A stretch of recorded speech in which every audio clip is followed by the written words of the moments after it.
Magandang araw mga bata! Para sa ating unang araw, ang mga konsepto sa panatang makabayan. Tukuyin ang mga simbolo ng ating bansa.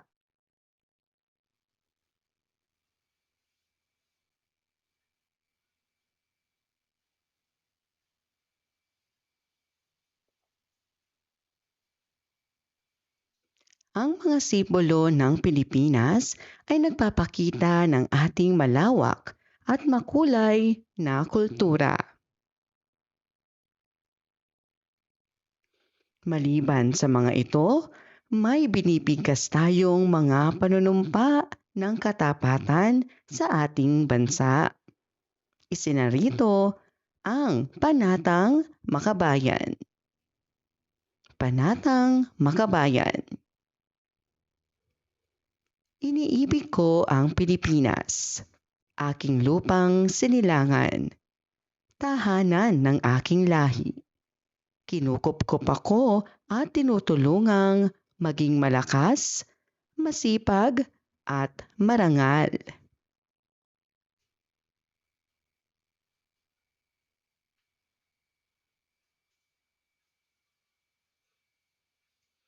Dahil mahal ko ang Pilipinas, diringgin ko ang payo ng aking magulang. Susundin ko ang tuntunin ng paaralan. Tutuparin ko ang tungkulin ng mamamayang makabayan.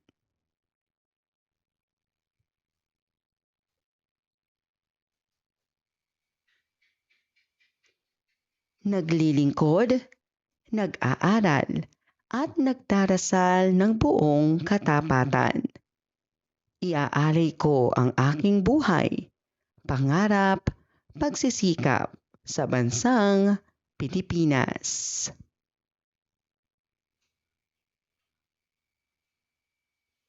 Ano ang nararamdaman ninyo kapag binibigkas ang panatang makabayan? Ano ang ibig sabihin ng pagiging makabayan?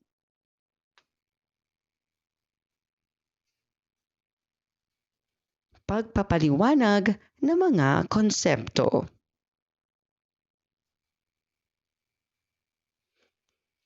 Mula sa inyong pagkakaunawa, ibigay ang naiisip na kahulugan ng mga linya mula sa panatang makabayan. Iniibig ko ang Pilipinas. Ito ay may kahulugan na mahal natin ang ating bansa. Aking lupang sinilangan. Ito ay may kahulugan na dito tayo ipinanganak. Diringgin ko ang payo ng aking magulang. Ito ay may kahulugan na makikinig at igagalang ang ating mga magulang.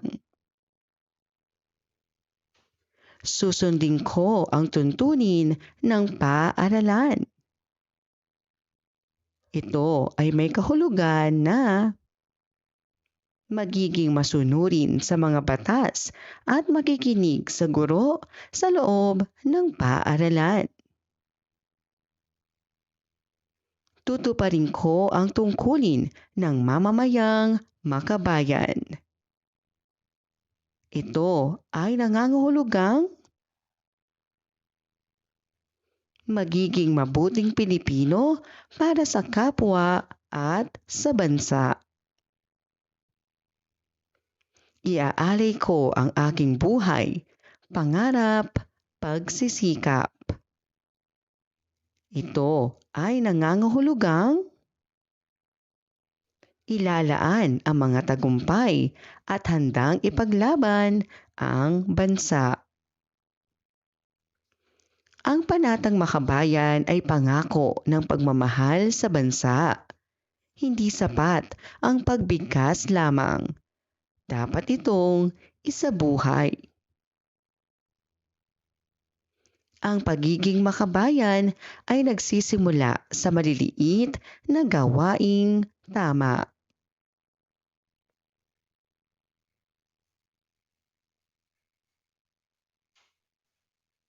Gawin natin.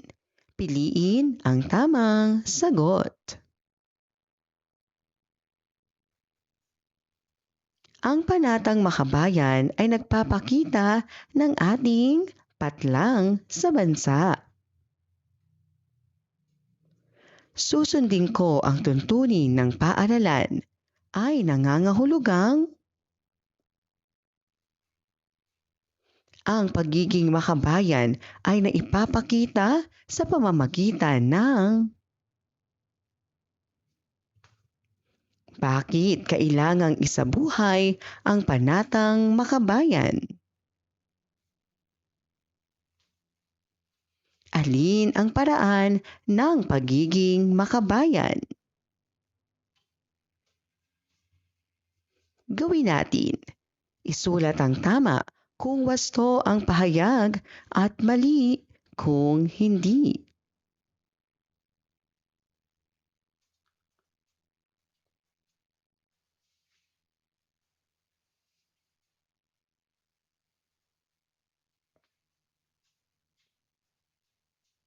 Ikalawang araw, pagsasabuhay ng panatang makabayan sa sarili at pamilya.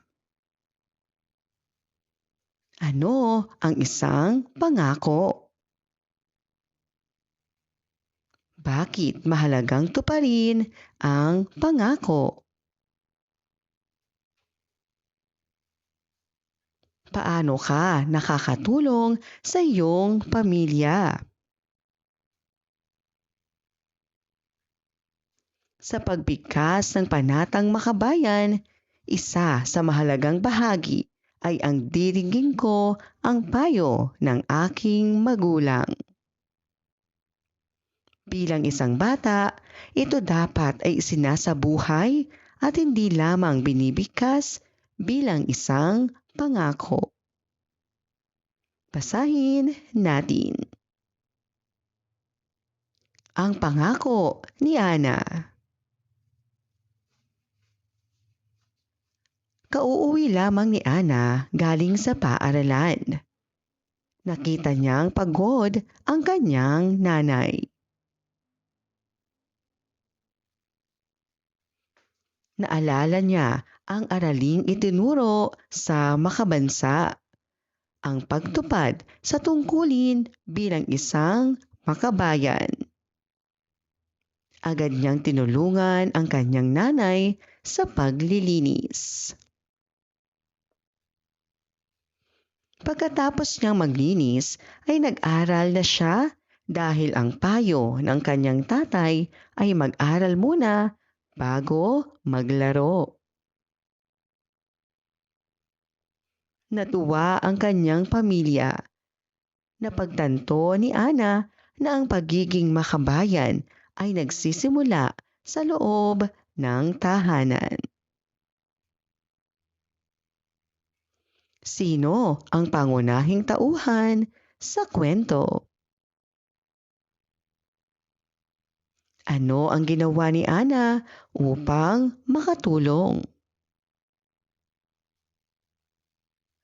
Anong pangako sa panatang makabayan ang kanyang isinabuhay?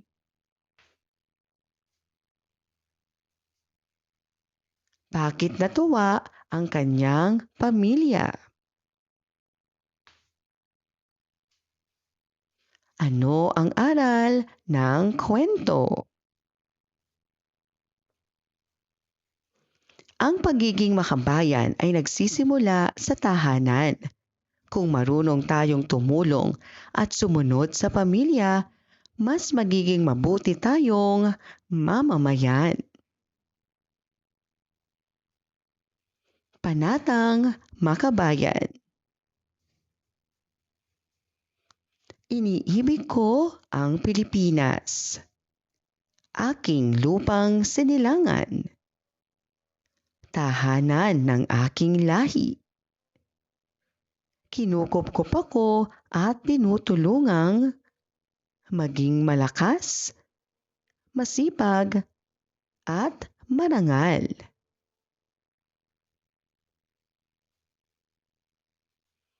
Dahil mahal ko ang Pilipinas, diringgin ko ang payo ng aking magulang. Susundin ko ang tuntunin ng paaralan. Tutuparin ko ang tungkulin ng mamamayang makabayan. Naglilingkod, nag-aaral, at nagdarasal ng buong katapatan. Iaalay ko ang aking buhay, pangarap, pagsisikap sa bansang Pilipinas. Ang Panatang Makabayan ay naglalaman ng mga pangako ng pagmamahal, pagsunod at pagtupad sa tungkulin. Gawin natin. Piliin ang tamang sagot. Ang Panatang Makabayan ay isang alin sa sumusunod ang nagpapakita ng pagmamahal sa Pilipinas? Ang pagiging masunurin sa batas ay nangangahulugang paano maipapakita ng isang bata ang pagtupad sa tungkulin bilang mamamayan? Ang pagiging makabayan ay nagsisimula sa gawin natin. Kung ang mga pahayag ay wasto, iguhit ang buong puso at biyak na puso kung hindi.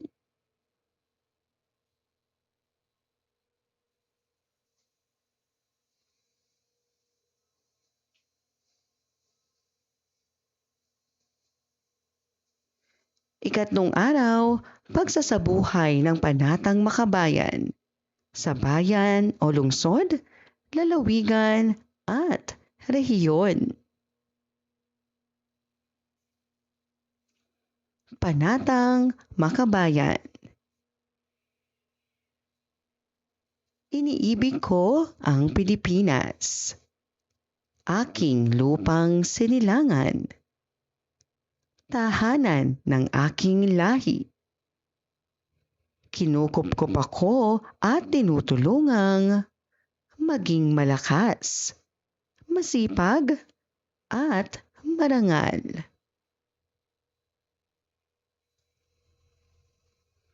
Dahil mahal ko ang Pilipinas, diringgin ko ang payo ng aking magulang. Susundin ko ang tuntunin ng paaralan. Tutuparin ko ang tungkulin ng mamamayang makabayan.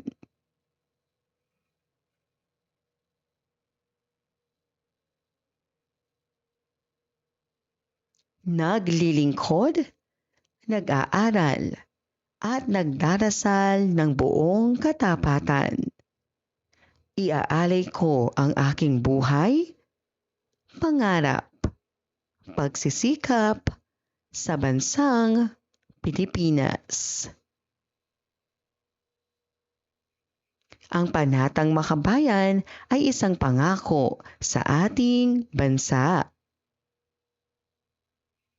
Ngayong araw, aalamin natin kung paano tayo magiging aktibong makabayan sa ating komunidad.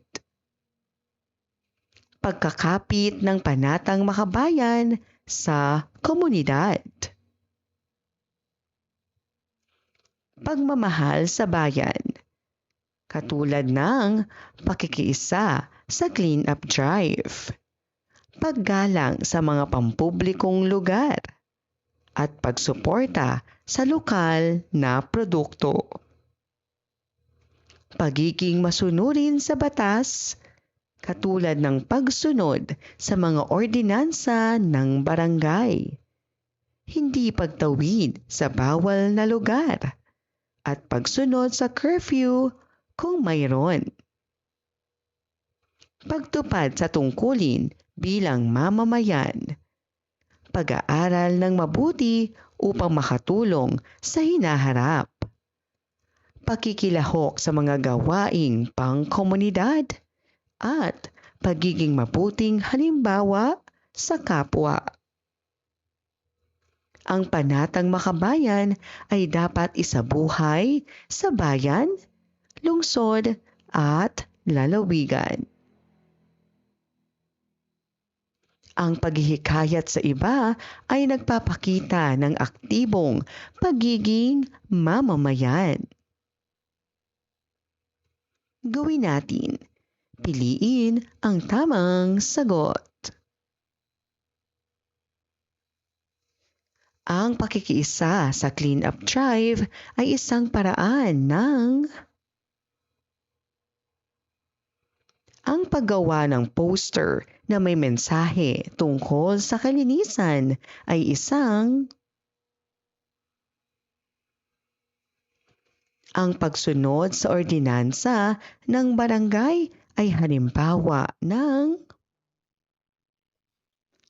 ang layunin ng panghikayat na gawain ay upang ang pagiging makabayan ay dapat ipakita sa gawin natin. Gumawa ng simpleng poster na may mensaheng panghikayat tungkol sa kalinisan, pagkakaisa at pagsunod sa batas.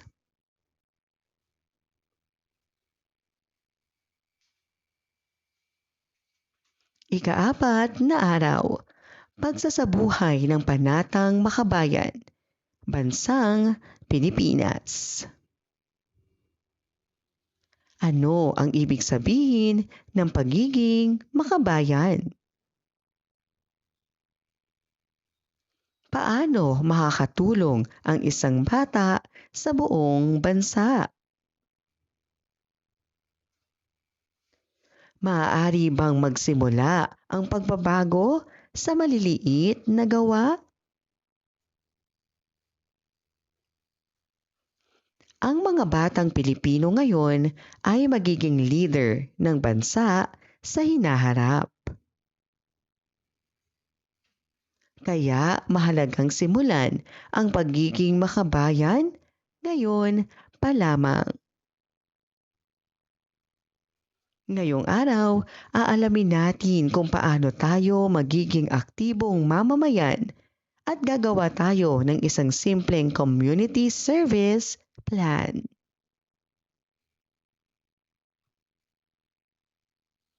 Ano ang community service plan? Ang community service plan ay isang plano kung paano tayo tutulong sa komunidad o bansa. Mga bahagi ng simpleng plano. Ang plano ay dapat may layunin. Ano ang gusto naming gawin? Gawain, ano ang aming gagawin? Mga kalahok, sino ang mga tutulong? Panahon, kailan ito gagawin? At inaasahang resulta, ano ang magandang mangyayari?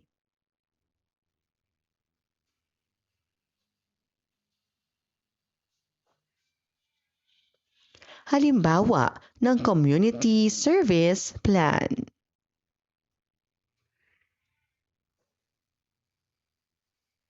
Layunin, panatilihing malinis ang kapaligiran. Gawain, clean up drive sa paaralan. Mga kalahok, mga mag-aaral at guro. Panahon, Sabado ng umaga. Inaasahang resulta, mas malinis at maayos na kapaligiran. Ang panatang makabayan ay gabay sa ating pagkilos para sa bansa.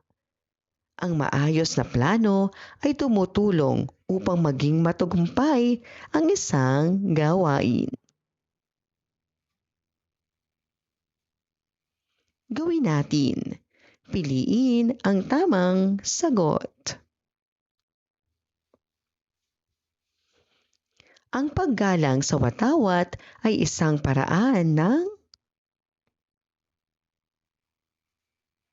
ang community service plan ay isang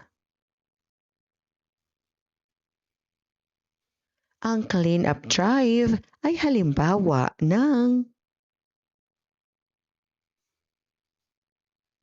ang layunin ng plano ay nagsasaad ng ang pagiging aktibong mamamayan ay naipapakita sa pamamagitan ng gawin natin, gumawa ng community service plan.